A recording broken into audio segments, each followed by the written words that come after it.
हमारे नेशन की ultimate power किसके पास है? बताओ। पहला अगर मैं बोल दूं प्रेसिडेंट, सुप्रीम कोर्ट, तो बताओ इन तीनों में सबसे ज्यादा पावर किसके पास है? एक नंबर तो इसे गवा दिया, अगर जिनको नहीं पता एक नंबर तो इसे गवा दिया। कब हुआ था? अगर हम लोग बात करते हैं we the people of India, ये बहुत बड़ी स्टेटमेंट है। अब अगर यहां बात करता हूं मैं, अगर आपसे पूछ लूं कि मैं एक ऐसा सवाल आपसे पूछूंगा, मतलब सबसे खतरनाक क्वेश्चन है, एसएससी का सबसे खतरनाक क्वेश्चन है, बताओ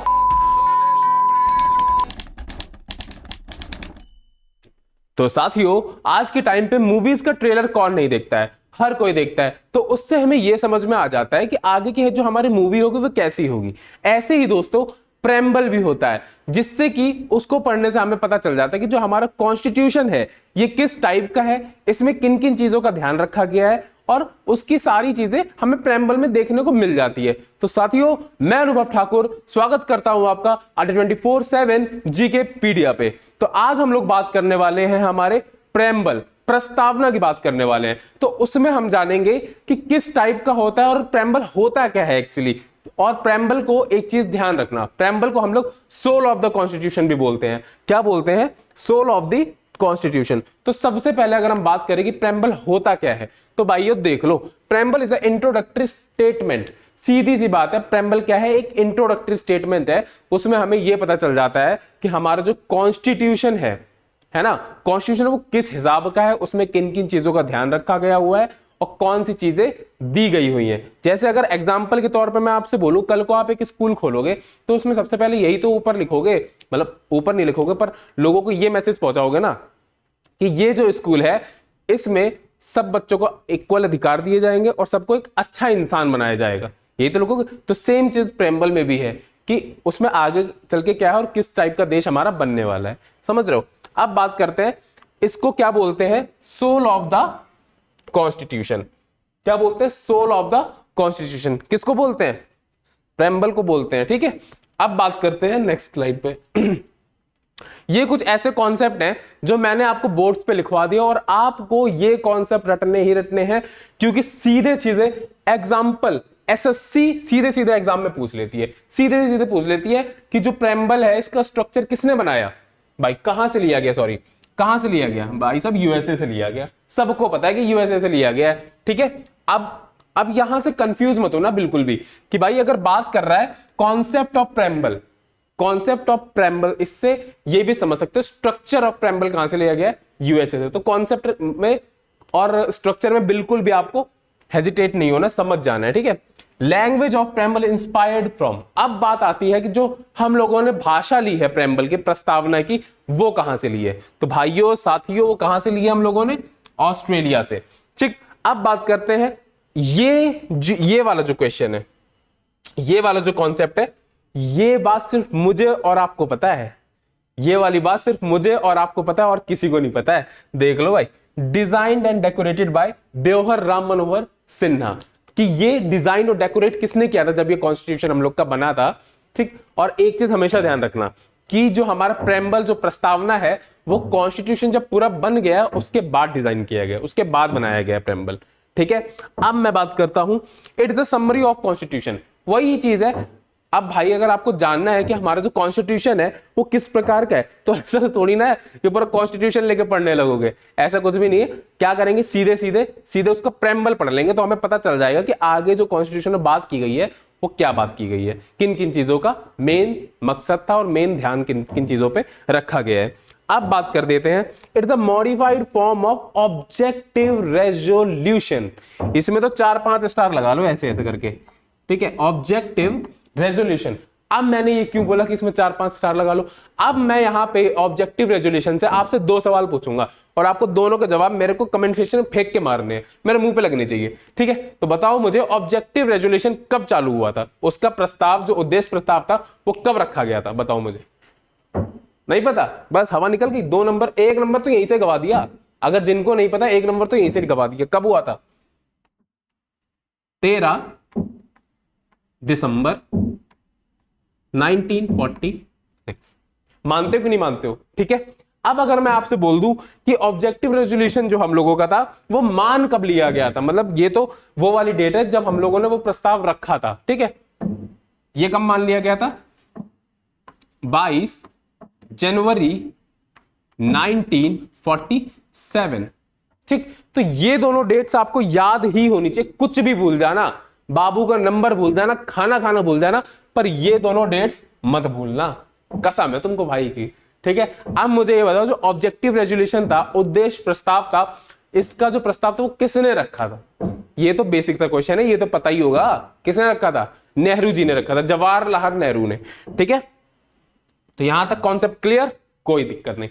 अब मैं कुछ ऐसे महान लोगों की बात करूंगा जिन्होंने प्रस्ताव को अलग अलग नाम दिए, प्रस्तावना को अलग अलग नाम दिए। अगर मैं बात करता हूं एन ए पालकीवाला, मतलब कि नाना पालकीवाला की अगर मैं बात करता हूं, तो उन्होंने क्या बोला है? Identity card of the constitution. जैसे कि आपका आधार कार्ड हो गया, आपके आधार कार्ड में आपकी बेसिक डिटेल्स होती है ना, कि आप कहां रहते हो, आपको मोबाइल नंबर, नहीं मोबाइल नंबर तो नहीं मान लो, आपके फादर का नाम क्या है ना, ये बेसिक इंफॉर्मेशन होती है। सेम चीज प्रस्तावना में भी होती है, बेसिक इंफॉर्मेशन, कि हाँ इन मतलब कॉन्स्टिट्यूशन में जो कुछ भी लिखा है वो सब इसमें थोड़ा थोड़ा दे रखा होता है। ठीक, किन किन चीजों का ध्यान रखा गया है। अब बात करते हैं पंडित ठाकुरदास भार्गव की, तो इन्होंने क्या बोला है? इन्होंने बोला जेल सेट ऑफ द कॉन्स्टिट्यूशन, जेल सेट ऑफ कॉन्स्टिट्यूशन। अब सीधी सी बात, इसमें बिल्कुल कंफ्यूज नहीं होना है। ये जो नाम मैंने जितने भी नाम दे रखे हैं, ये इसमें आपको बिल्कुल लोड लेने की दिक्कत नहीं है, बिल्कुल भी लोड लेने की दिक्कत नहीं है। आइडेंटिटी कार्ड किसने बोला था? एन ए पालकीवाला ने, नाना पालकीवाला ने। पंडित ठाकुरदास ने क्या बोला था? Jewel sweat of constitution. ठीक है, अब बात करते हैं के एम मुंशी। किन की बात करेंगे? के एम मुंशी की। तो के एम मुंशी जी ने क्या बोला था? देख लो भाई, पॉलिटिकल हॉरोस्कोप, इससे क्या मतलब आता है बताओ? पॉलिटिकल हॉरोस्कोप से ये आप समझ सकते हो कि आगे जो हमारा देश होगा, आगे जो हमारा देश होगा वो किस टाइप का देश बनेगा। तो ये सब बातें की गई हैं प्रेम्बल में। कोई दिक्कत? कोई दिक्कत नहीं। तो इनको भी हम लोग कर लेंगे टिक। अब चलो भाई, अब अगर हम लोग बात करते हैं we the people of India, ये बहुत बड़ी स्टेटमेंट है। अब अगर यहां बात करता हूं मैं, अगर आपसे पूछ लूं कि मैं एक ऐसा सवाल आपसे पूछूंगा, मतलब सबसे खतरनाक क्वेश्चन है, एसएससी का सबसे खतरनाक क्वेश्चन, बताओ कि जो अल्टीमेट पावर होती है नेशन की वो किसके पास है? बताओ। मैं चलो इसका आपको वो भी दूंगा। अगर मैं पूछ लूं, सीधी बात, अल्टीमेट पावर, पूरा क्वेश्चन थोड़ी लिखूंगा, बस इतना लिख रहा हूं कि जो हमारे नेशन की अल्टीमेट पावर है वो किसके पास है? बताओ। पहला अगर मैं बोल दूं प्रेसिडेंट, ठीक। अब दूसरा अगर मैं बोल दूं प्राइम मिनिस्टर, ठीक। अब तीसरा अगर मैं बोल दूं सुप्रीम कोर्ट, तीसरा अगर मैं बोल दूं सुप्रीम कोर्ट, सुप्रीम कोर्ट। तो बताओ इन तीनों में सबसे ज्यादा पावर किसके पास है? किसी के पास नहीं है। समझ रहे हो? किसी के भी पास नहीं है, ना इसके पास है, ना इनके पास है, ना इनके पास है। Reason, we the people of India से हम लोग यही तो समझते हैं दोस्तों, मेरे साथियों, मेरे भाइयों, हम लोग यही समझते हैं we the people of India. मतलब कि अगर किसी को भी इलेक्ट करना होता है, अगर चाहे बात की जाए प्राइम मिनिस्टर की भी, स्टेट में सीएम की भी अगर बात की जाए, तो उसको कौन इलेक्ट करता है? We the people of India. कौन? We the people of India. मेरे पीछे बोलेंगे कौन? We the people of India. चाहे किसी की भी बात की जाए, अगर हम लोग प्रेसिडेंट की बात करते हैं, प्रेसिडेंट को कौन? मेंबर ऑफ पार्लियामेंट इलेक्ट करते हैं। तो मेंबर ऑफ पार्लियामेंट जो होते हैं उनको कौन इलेक्ट करता है? We the people of India.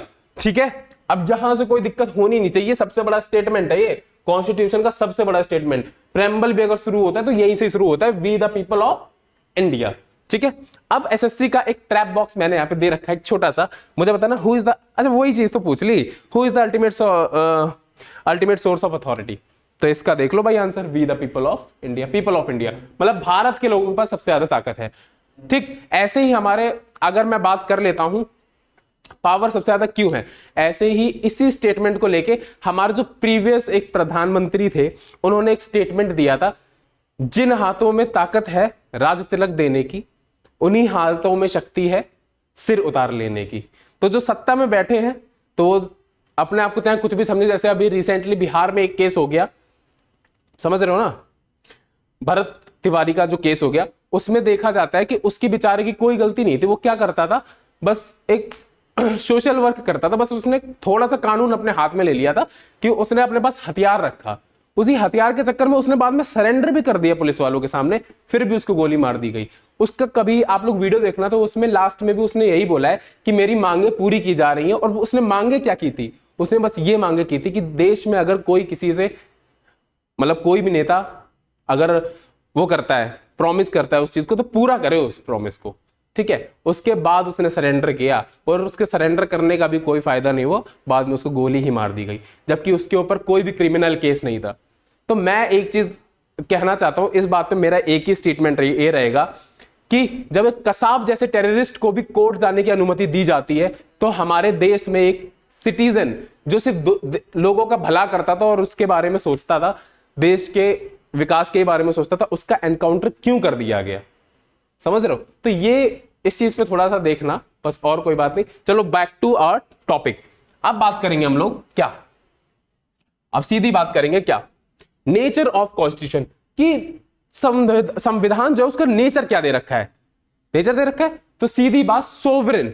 अब कुछ बच्चे मेरे से पूछेंगे सोवरेन, तो अगर मैं कल को आपसे बोलूं, मगर मैं क्यों ही बोलूंगा, अगर कल को मान लो यूएस, मतलब यूएस हमसे अगर बोले कि एक काम करो, मतलब इंडिया से अगर बोले कि एक काम करो, तुम ना वहां से बिजनेस मत करो, उस कंट्री से बिजनेस मत करो, तुम इस कंट्री से बिजनेस करोगे, तो क्या भारत को माननी पड़ेगी? नहीं। क्या भारत क्या बाध्य है इस चीज के लिए? नहीं। क्यों नहीं बाध्य? क्योंकि वी आर सोवरेन, मतलब हम लोगों पे किसी भी एक्सटर्नल कंट्री का कोई भी दबाव नहीं है, ना ही कोई दबाव कर सकता है। हम इंटरनल और एक्सटर्नल जितने भी हमारे अफेयर्स होंगे, हम उसके डिसीजन खुद लेंगे, ठीक है। सोवरेन का यही मतलब है, ठीक। India is free to take decision in internal and external matters, ठीक है। अब बात करते हैं, ये देख लो, इसीलिए मैंने जो पीपीटी बनाई है, ये बिल्कुल उस तरीके से बनाई है कि आपको ना कहीं से ये ना लगे कि मैं कोई ग्रंथ पढ़ रहा हूं, क्योंकि मैंने भी चीजें फेस की है, इसलिए पॉइंट वाइज चीजें हैं, इजीली मैंने इजी लैंग्वेज में बिल्कुल डाल रखा है, इजीली समझ में आ जाएगा, कोई दिक्कत वाली बात नहीं। अब बात अगर करें सोशलिस्ट, अगर हम बात करें सोशलिस्ट, सोशलिस्ट का मतलब होता है समाजवाद, समाजवादी, ठीक। The statement aims to reduce social and economic inequalities. इससे ये मतलब होता है कि मतलब सोसाइटी में जो ऊंचा नीचा का जो दर्जा है उसको इक्वल करना, ठीक है। कोई अमीर है, कोई गरीब है, तो मतलब किसी को ये फील ना हो कि मैं गरीब की हूं, ठीक, मैं उससे नीचे की हूं, ठीक। तो ये सब चीजें होती है कि उनको बैलेंस करना, ठीक है। India follows mixed economy. अगर मैं बोलूं कि भारत जो है वो क्या पूरी तरीके से सोशलिस्ट कंट्री है, तो नहीं, बिल्कुल गलत है। क्योंकि जो भारत में है वो मिक्स्ड इकोनॉमी चलती है। मिक्स्ड इकोनॉमी का क्या मतलब समझते हो? मिक्स्ड इकोनॉमी का ये मतलब होता है कि वहां पे पब्लिक सेक्टर, मतलब प्राइवेट सेक्टर और गवर्नमेंट सेक्टर, दोनों का क्या रहता है, दोनों का मिक्स्ड रहता है, तब जाके वहां की इकोनॉमी क्रिएट होती है, ठीक है। अब बात करते हैं नेक्स्ट पे, नेचर ऑफ कॉन्स्टिट्यूशन में सेक्युलर। सेक्युलर, भारत ने कोई एक सिंगल रिलीजन तो बना नहीं रखा है कि नहीं सब जितने लोग भारत में रहते हैं सब एक ही रिलीजन को फॉलो करेंगे, ऐसा तो नहीं है, नहीं है ना। सब मतलब भारत ने पूरी छूट दे रखी है, जिसको जो रिलीजन अपनाना है वो अपना सकता है, ठीक। तो यही बात इसमें भी कही है, the state has no official religion and treat all religion equally. जितने भी रिलीजन सबको इक्वली ट्रीट करता है भारत, एज वी नो, है ना। अब इंडिया, अब इंडिया की अगर बात की जाती है, किसकी? पॉजिटिव सेक्युलरिज्म है। कौन सा सेक्युलरिज्म है? पॉजिटिव सेक्युलरिज्म, ठीक है। अब बात करते हैं डेमोक्रेटिक। तो डेमोक्रेटिक से आप लोग क्या समझते हैं? लोकतांत्रिक देश, मतलब कि लोकतंत्र, ठीक है। मतलब हम लोगों का जो स्टेट का इलेक्टेड हेड होता है वो कौन चूज करता है? We the people of India. मतलब हम लोगों को यह हक दे रखा है कि जो भी इलेक्टेड मेंबर होगा उसको कौन चूज करेगा? हम लोग। तो यही एक लोकतंत्र देश होता है। अगर मैं बात करता हूं यूएसए की, सॉरी यूके की, तो जो यूके है क्या वो लोकतंत्र है? नहीं। क्यों? वहां पे मोनार्कियल फॉर्म ऑफ गवर्नमेंट चलती है। कौन सी चलती है? मोनार्कियल फॉर्म ऑफ गवर्नमेंट, ठीक है। कोई दिक्कत? हाँ। अब एक बहुत ही फेमस स्टेटमेंट दिया गया है। क्या फेमस स्टेटमेंट दिया गया है? क्या? Government of the people, by the people, for the people. इससे क्या समझते हो? जनता की सरकार, जनता के लिए, जनता के द्वारा, ठीक है। तो यहां से बिल्कुल भी लोड नहीं लेना है। तो ये बहुत फेमस डेफिनेशन है, इसको आप डेमोक्रेसी के अकॉर्डिंग पढ़ सकते हो, कोई दिक्कत वाली बात नहीं है। ठीक है। अब अगर बात करते हो नेचर ऑफ कॉन्स्टिट्यूशन में रिपब्लिक क्या होता है, the head of state is elected not hereditary. वही बात जो मैंने भी पीछे बोली, डेमोक्रेटिक का मतलब ये होता है कि हम लोग अपने इलेक्टेड मेंबर जो होता है हम लोगों को वो इलेक्ट किया जाता है। अब रिपब्लिक का भी सेम मतलब यही होता है, the head of state is elected not hereditary, मतलब कि ऐसा कुछ नहीं है कि कोई राजा रजवाड़ा है तो उसी का बेटा जो होगा वो हेड ऑफ द स्टेट बनेगा, ऐसा नहीं होता है। ठीक, इलेक्ट करते हैं हम लोग उसको। ठीक है, अब बात करते हैं, हाँ ये सेम चीज वही है, इंडिया रिपब्लिक स्टेट है और यूके में क्या है, कॉन्स्टिट्यूशन मोनेटरी। ठीक है, मोनार्ची, सॉरी मोनार्की। हाँ, अब बात करते हैं objective of Indian constitution. Objective of Indian constitution, अगर ऑब्जेक्टिव की हम लोग बात करते हैं तो इसमें चार चीजें आ जाएंगी। चार चीजों में क्या आ जाएगा, जस्टिस, इक्वालिटी, लिबर्टी और फ्रेटर्निटी। ये चार चीजें आती हैं, इन चार चीजों को रट लो, बिल्कुल बिल्कुल रट लो, इसके आगे से नहीं आएगा कुछ। बहुत इंपॉर्टेंट चीज है, बिल्कुल मेरे पीछे पीछे सब लोग बोलेंगे। ठीक, अब अगर मैं बोलता हूं सोशल जस्टिस, मतलब जस्टिस की अगर बात करें तो उसको आप ऐसे याद करते हो, सेप से, मतलब सितंबर का सेप से याद कर सकते हो। तो अगर एस से बात करते हैं तो एस से हो जाता है हमारा सोशल, एस से हो जाता है हमारा सोशल, और ई से हमारा इकोनॉमिक, और पी से हमारा पॉलिटिकल। तो अगर मैं बात करूं सोशल जस्टिस क्या होता है, तो मतलब एक ऐसा जस्टिस जहां पे जाति, धर्म, लिंग, इनके आधार पे किसी को भी क्या ना किया जाए, इनइक्वल ना समझा जाए। ठीक है, तो इसलिए इसको बोले सामाजिक न्याय। ठीक, सोशल में जाति, धर्म और लिंग के आधार पर इनको नीचा ना दिखाया जाए। ठीक, फिर बात करते हैं इकोनॉमिक जस्टिस। इकोनॉमिकल जस्टिस से हम लोग ये समझते हैं अमीरी और गरीबी। क्या समझते हैं, आर्थिक अवसरों में समानता, मतलब जितने भी लोग हैं भारत के उनको आर्थिक रूप से सबको इक्वालिटी मिले। ठीक है, समझ रहे हो, मतलब ऐसा नहीं कि कोई लड़का है तो उसको ज्यादा सैलरी मिलेगी और कोई लड़की है उसको कम सैलरी मिलेगी, ऐसा कुछ भी नहीं है। ठीक है, कोई अगर ऊंची कास्ट का है तो उसको ज्यादा सैलरी मिलेगी, कोई नीची कास्ट का है तो उसको कम सैलरी मिलेगी, ऐसा भी कुछ नहीं है। ठीक है, अब पॉलिटिकल जस्टिस की बात करते हैं, राजनीतिक भागीदारी का समान अधिकार। इससे भी सेम चीज है, अगर किसी को राजनीति करनी है तो उसके लिए भी फ्री हैंड है। ऐसा नहीं है कि भाई तुम नहीं लड़ सकते, राजनीति में नहीं खड़े हो सकते, तुम भी खड़े हो सकते हो, मैं भी खड़ा हो सकता हूं, वो भी खड़ा हो सकता है, वो भी खड़ा हो सकता है। ठीक है, चलो अब अगर मैं बात करता हूं किस चीज की, अब मैं बात करूंगा इक्वालिटी की।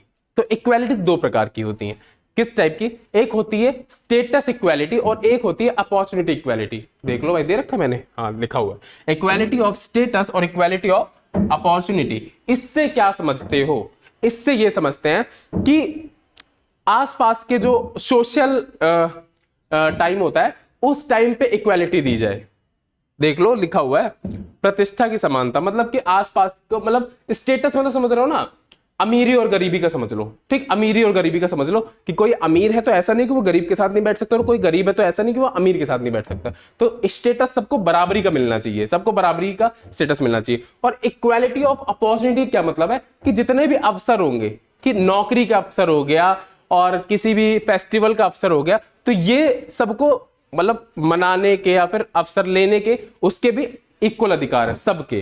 ठीक है, कोई वाली दिक्कत वाली बात नहीं है। कॉन्सेप्ट अगर इसकी बात करें इक्वालिटी का, तो ये हम लोगों ने कहां से बोरो किया है, ये हम लोगों ने फ्रांस से बोरो किया है। कहां से बोरो किया है, फ्रांस से बोरो किया है। ठीक है, अब देख लो भाई, ऑब्जेक्टिव लिबर्टी, इसको अगर मेरी बात की जाए तो मैं ऐसे याद करता हूं, फेब का ट्यूसडे और वेडनेसडे, फेब का ट्यूसडे और वेडनेसडे। इसको मैं ऐसे क्यों याद करता हूं, देख लो एक बार, एक सेकेंड देख लो। अगर मैं बोल दूं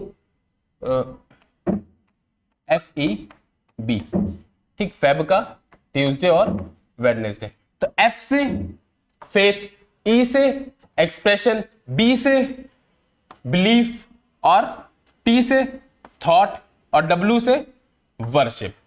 समझ रहे हो, तो इसको मैं तो ऐसे याद करता हूं कि फेब का ट्यूसडे और वेडनेसडे, क्योंकि ये चीज आती है कि लिबर्टी में टोटल कितने ऑब्जेक्टिव्स दे रखे हैं। ठीक, तो ये 5 चीजें दे रखी हैं, और इसका भी जो कॉन्सेप्ट है वो कहां से लिया गया है, वो फ्रांस से लिया गया। और अगर मैं जस्टिस की बात करता हूं, ये हम लोगों ने पीछे पढ़ा था,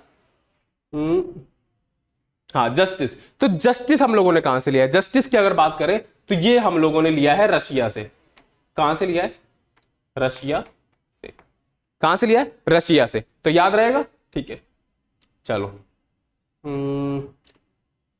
ठीक है, अब बात करते हैं फ्रेटर्निटी। तो अगर मैं आपसे बोलूं कि किसी भी देश में जस्टिस है, इक्वालिटी है, ठीक, जस्टिस है, इक्वालिटी है, तो क्या वहां पे फ्रेटर्निटी का होना जरूरी है? देख लो ना इधर, हाँ, जस्टिस है, इक्वालिटी और लिबर्टी है, तीनों चीजें हैं। तो क्या तीनों चीजें अगर होंगे तो क्या हम लोग सक्षम है, सफल है? ऐसा कुछ भी नहीं है। क्यों? अगर उस जगह फ्रेटर्निटी मतलब भाईचारा अगर नहीं होगा तो क्या मतलब? कोई भी मतलब नहीं है। क्योंकि फ्रेटर्निटी का अगर हम एक एग्जांपल देखते हैं तो यूनिटी इन डाइवर्सिटी। भाई भारत जैसे देश में बहुत सारी अलग अलग लैंग्वेजेस हैं, बहुत अलग अलग रिलीजियंस हैं, बहुत अलग अलग स्टेट्स के लोग हैं, पर फिर भी हम लोग क्या बोलते हैं? We are the people of India, we are the people of India. ठीक है, ऐसा ये चीज क्या डिस्क्राइब करता है? हमारी यूनिटी के बारे में बताता है, ये चीज हमारी यूनिटी के बारे में बताता है। ठीक है, इसलिए यहां पे लिखा भी हुआ है, हाँ, डिग्निटी ऑफ इंडिविजुअल और यूनिटी ऑफ नेशन। जो अभी जो मैंने एग्जांपल दिया किस चीज का, कि we the people of India. चाहे कितने भी लैंग्वेजेस आ जाए भारत में, चाहे कितने भी रिलीजन आ जाए भारत में, चाहे कितने भी स्टेट और बढ़ जाए भारत में, फिर भी क्या? We the people of India, हम लोग भारत के नागरिक हैं। ठीक है, ये दो एग्जांपल है फ्रेटर्निटी के। भाईचारा होना चाहिए, भाईचारा होना कंपलसरी है, मतलब ठीक है, जरूरी नहीं है कि जस्टिस हो गया, लिबर्टी हो गया, इक्वालिटी हो गया तो हमारा देश आगे बढ़ गया, ऐसा नहीं है। फ्रेटर्निटी, जब तक भाईचारा नहीं होगा तीनों चीजें बेकार है, तीनों चीजें बेकार है। ठीक, बोरोड फीचर। अब बात करते हैं कि लिबर्टी हम लोगों ने कहां से उठाया, तो फ्रांस से ही उठाया, मैंने बता चुका हूं, फ्रांस से उठाया, इक्वालिटी भी फ्रांस से उठाया, फ्रेटर्निटी भी फ्रांस से उठाया और रिपब्लिक भी फ्रांस से उठाया। रशिया से बस एक चीज उठाई है, क्या? जस्टिस। क्या उठाया? जस्टिस। तो यहां तक किसी कोई दिक्कत? कोई दिक्कत नहीं है। अब एसएससी का फेवरेट पीवाईक्यू क्या है? Which ideal in preamble are borrowed from France. भाई चारों चीजें यहां दे रखी हैं, तो ये तो दिमाग में डाल ही लो कि कौन सा क्वेश्चन कहां पे दिया है मैंने। क्यों? क्योंकि वो एग्जाम पॉइंट ऑफ व्यू से बहुत इजी है, मतलब बहुत ही जरूरी है, सॉरी। ठीक है, अब बात करते हैं आगे। अगर मैं बोलूं is preamble a part of constitution, is preamble a part of constitution, तो आप लोग मुझे क्या जवाब दोगे? बोलो। अब इसमें अलग अलग केस के अलग अलग, मतलब अलग अलग सिक्के के अलग अलग पहलू हुए, मतलब इसमें काफी सारे केस हुए, तो उसमें किसी का कुछ अलग प्रस्ताव निकला और किसी का कुछ अलग प्रस्ताव निकला। तो यहां तक कोई लोड नहीं लेना है, तो बस इतना समझना है कि जब बेरूबरी केस की बात आई थी, और बेरूबरी केस की पहले तो डेट याद कर लो कि बेरूबरी केस कब हुआ था? 1960 में हुआ था। कब हुआ था? 1960 में हुआ था। तो उसमें क्या बोला था कि preamble is not a part of constitution. उन्होंने साफ साफ मना कर दिया था कि जो प्रेम्बल है वो कॉन्स्टिट्यूशन का पार्ट नहीं है, और ना ही इसमें संशोधन किया जा सकता है। It cannot be amended. ठीक है, तो दोनों पॉइंट तो पहले यहां पे लिख रखा है कि बेरूबरी केस में जो कोर्ट का जजमेंट आया था वो यही जजमेंट आया था कि जो प्रेम्बल है वो कॉन्स्टिट्यूशन का पार्ट नहीं है, और अगर इट कैनॉट बी अमेंडेड मतलब कि इसमें संशोधन भी नहीं किया जा सकता है। समझे? It is the only a की टू अंडरस्टैंड द कॉन्स्टिट्यूशन। इसको क्या बोला गया? इसको साफ सीधी भाषा में ये बोला गया कि ये एक बस की फैक्टर है कॉन्स्टिट्यूशन हमारे संविधान को समझने के लिए। ठीक है, अगर किसी को पूरा संविधान नहीं पढ़ना है और उसको ये जानना है कि संविधान में आखिर लिखा क्या है, किन किन चीजों की बातें की गई हैं, तो ये बस उसको एक की फैक्टर बता देते हैं कि हाँ, कि it's only a key factor to understand the constitution. ठीक है, ओके। अब बात करते हैं नेक्स्ट आगे, कि आगे हम क्या बात करेंगे। अब बात करें केशव नंदा भारती केस। केशव नंदा भारती केस, इसकी भी डेट बहुत इंपॉर्टेंट है, इसकी भी डेट भाई याद कर लो। केशव नंदा भारती केस 1973। ये कब हुआ था? 1973 में हुआ था। अब इसमें जो कोर्ट जजमेंट था बिल्कुल चेंज हो गया, बिल्कुल अपोजिट था। ठीक, बेरूबरी केस का और केशव नंदा का बिल्कुल अपोजिट जजमेंट था। क्या इसने क्या बोल दिया? इसने ये बोला preamble is part of constitution, मतलब जो प्रेम्बल प्रस्तावना है वो कॉन्स्टिट्यूशन का पार्ट है, कॉन्स्टिट्यूशन का पार्ट है, और इसमें संशोधन भी किया जा सकता है। समझ रहे हो? इसमें संशोधन भी किया जा सकता है। अब इसके बाद भी एक और दर्ज केस हुआ था, LIC of India case. LIC of India case ये कब हुआ था? ये हुआ था 1995 में हुआ था। इसने भी क्या किया था? इसने भी केशव नंदा भारती के केस को फिर से दोहरा दिया था कि हाँ, जो केशव नंदा भारती केस बोला है वो बिल्कुल सही बोला है। देख लो, इसमें लिखा है रीअफर्म्ड केशव नंदा, मतलब केशव नंदा का जो जजमेंट आया था उसी को रीअफर्म कर दिया था। ठीक है, तो यहां तक कोई दिक्कत, कोई भी दिक्कत नहीं। तो अगर मैं अब बात कर लूं आपसे कि क्या प्रेम्बल सच में भारत का पार्ट, मतलब कॉन्स्टिट्यूशन का पार्ट है, तो आपका जवाब क्या रहेगा बताओ? Is preamble a part of constitution? So yes, preamble is a part of constitution. ठीक है, कोई दिक्कत, कोई दिक्कत नहीं। चलो आगे देख लेते हैं फिर। अब अगर बात कर देते हैं enforceability of preamble. Preamble is not enforceable in court of law, मतलब हम लोग प्रेम्बल को कोर्ट ऑफ लॉ में, मतलब कोर्ट में इन्फोर्स नहीं कर सकते। तो ये सबसे बड़ी बात है। अगर आपके एग्जाम में क्वेश्चन आ जाए is preamble enforceable in court of law, तो आपका जवाब क्या होगा? नो, नहीं। ठीक है, not a source, it is neither a source of power nor a source of restriction but a guide, however it helps to constitutional interpretation. वही बात की है कि ये कोई सोर्स नहीं है कि जो पावर को दर्शाता है, किसी पावर को तो दर्शाता नहीं है, ये सिर्फ एक क्या है, की टू अंडरस्टैंड है कि हमारा जो कॉन्स्टिट्यूशन है वो किस टाइप का है। ठीक है, कोई दिक्कत वाली बात नहीं है। अब बात करते हैं 42nd कॉन्स्टिट्यूशनल अमेंडमेंट, जो कि कब हुआ? 1976 में। कब हुआ था? ये हुआ था 1976 में। कोई दिक्कत? जो कि हमारा 42वां संशोधन था। और अगर मैं आपसे पूछ लूं कि फर्स्ट अमेंडमेंट एक्ट कब हुआ था, सब लोग मुझे खींच के आंसर देंगे। First amendment act, constitutional amendment act, बताओ। अगर मैं बोलूं फर्स्ट अमेंडमेंट, पहली बार भारत में अमेंडमेंट हुआ था, वो कौन सा, कब हुआ था? वो हुआ था 1951 में। कब हुआ था? 1951 में। और इसमें हमने क्या किया था? इस संशोधन में हमने क्या किया था? इसमें हमने 9th शेड्यूल को ऐड कर दिया था। शेड्यूल्स में 9th शेड्यूल को ऐड कर दिया था। क्या किया था देख लेते हैं, एक बार लिख लेते हैं। क्या किया था? 9th शेड्यूल, 9th शेड्यूल को ऐड किया था हम लोगों ने। ठीक है, कोई दिक्कत वाली बात नहीं है।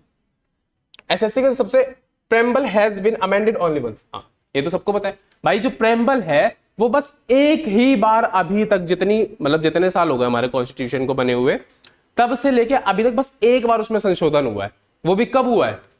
1976 में हुआ है। कब हुआ है? 1976 में हुआ है। और अमेंड करके उसमें कौन कौन से वर्ड्स जोड़े गए थे? उसमें जोड़ा गया था सर सोशलिस्ट। क्या जोड़ा गया था? सोशलिस्ट, सेक्युलर और इंटीग्रिटी। ये 3 शब्द जोड़े गए थे। तो इन तीनों वर्ड्स को बिल्कुल अच्छे से स्टार मार्क कर लेंगे, ये तो बहुत ही ज्यादा इंपॉर्टेंट है तीनों। ठीक है, कौन कौन से जोड़े गए थे? सोशलिस्ट, सेक्युलर और इंटीग्रिटी, ये 3 शब्द जोड़े गए थे। तो तीनों को बहुत अच्छे तरीके से याद रखना है आपको। अब एक छोटा सा क्विक रिवीजन मैंने आखिरी में डाल दिया है, और इसको आपको मेरे पीछे पीछे बोलेंगे। मेरे दोस्त, मेरे भाई, मेरे साथी सब मेरे पीछे पीछे रिपीट करेंगे। Objective resolution is given by Jawaharlal Nehru. Identity card किसने बोला था? नाना पालकीवाला। पॉलिटिकल हॉरोस्कोप किसने बोला था? केएम मुंशी जी ने। नेचर क्या है कॉन्स्टिट्यूशन का? कॉन्स्टिट्यूशन का नेचर क्या है? सोवरेन, सोशलिस्ट, सेक्युलर, डेमोक्रेटिक और रिपब्लिक। ये 5 चीजें याद करके रखनी है। ये 5 चीजें याद करके रखनी है। ऑब्जेक्टिव क्या था सबके? जस्टिस, इक्वालिटी, लिबर्टी और फ्रेटर्निटी। ठीक है, चारों याद करने ऑब्जेक्टिव थे ये। तो अब ज्वेल सेट किसने बोला था? ज्वेल सेट बोला था ठाकुरदास भार्गव जी ने। ठाकुरदास भार्गव जी ने। बेरूबेरी केस कब हुआ था? 1960 में। इसमें क्या बोला था कि preamble is not a part of constitution, not a part of constitution. Kesavananda Bharati case और एलआईसी वाला जो केस हुआ था 1973 और 1995 में, उसमें क्या बोला गया कि constitution is preamble is a part of constitution. तो यहां तक कोई दिक्कत? कोई दिक्कत नहीं। अब 42nd अमेंडमेंट में कौन कौन से वर्ड्स ऐड हुए थे? हाँ, सोशल, सेक्युलर और इंटीग्रिटी। ठीक है, तो यहां तक कोई दिक्कत? कोई दिक्कत नहीं। हाँ, अब कुछ मैंने यहां पे लास्ट में क्वेश्चंस डाले। We the people of India signifies that derived from, मतलब इसका क्या मतलब है कि भारत में अगर अल्टीमेट पावर सबसे ज्यादा है तो किसके पास है? पीपल ऑफ इंडिया के पास। Objective resolution was made by Jawaharlal Nehru. ये तो नॉर्मल चीज है। ठीक है, सोशलिस्ट, सेक्युलर और इंटीग्रिटी, ये भी मैंने भी पढ़ा दिया। ये सब रिपीटेड क्वेश्चन है तो इस पे हम लोग को ध्यान नहीं देना है, ये तो हम ऑलरेडी पीछे क्लास में पढ़ ही चुके हैं। तो आशा करता हूं आपको ये सब क्लासेस पसंद में आई होंगी। ये जो कॉन्सेप्ट हमने प्रेम्बल का आज पढ़ा है इसमें आपको एक भी डाउट नहीं रहेगा। मैं पूरी ये आशा करता हूं कि अगर 3 नंबर का भी क्वेश्चन इसमें आ जाएगा, 3 नंबर के भी 3 क्वेश्चन अगर आ जाएंगे एक एक नंबर के, तो आप तीनों फाड़ के आ जाओगे, है ना। तब तक के लिए आशा करता हूं आप अच्छे रहें। जय हिंद।